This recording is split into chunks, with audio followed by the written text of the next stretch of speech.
Hi guys, so if you don't know who Toto is, she is the traumatized orphan who went viral on TikTok for this horrific video of her looking like she had the 1,000-yard stare that people who come back from the war have.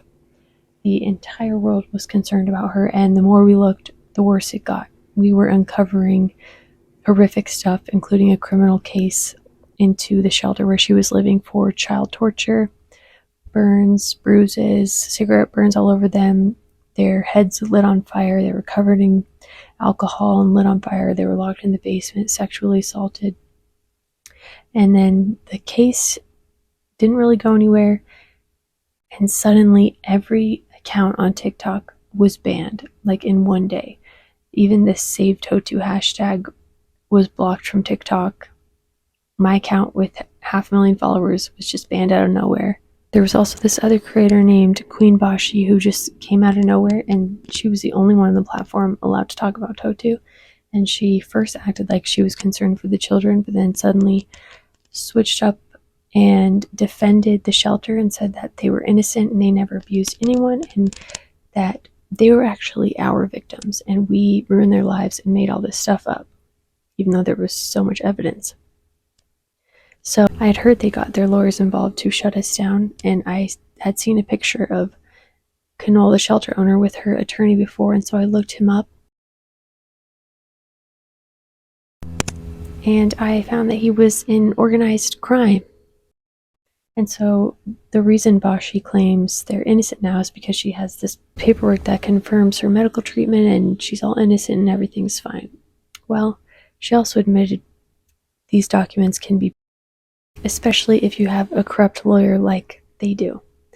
This man was involved in drug trafficking, murders for hire, huge organized crime gang he was the leader of, and so he's capable of doing this stuff. Sorry, my mic died, but I found an article that said he was the leader of a huge organized crime gang who was involved in drug trafficking, murder for hire. They killed people for money. They were all caught with heroin on them when they were arrested. They stole ATMs, broke into people's mansions.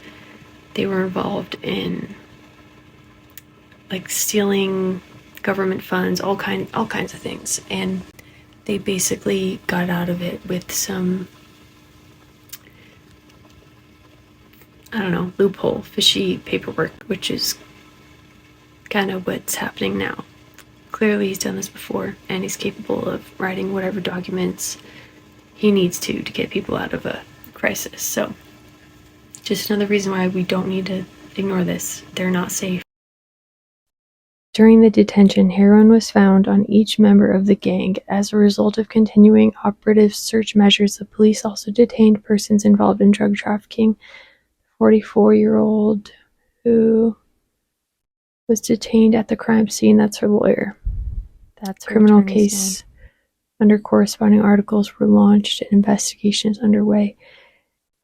Interesting, because Totu's mom has also been said to have had a heroin problem, and in my opinion Totu seems drugged, and those witnesses who were orphans at the shelter said they were medicated and they don't know what it was, but it made them sleepy. Just another reason why I don't think we should ignore this, and there's something going on. I don't believe them. They're not innocent. Keep looking into it.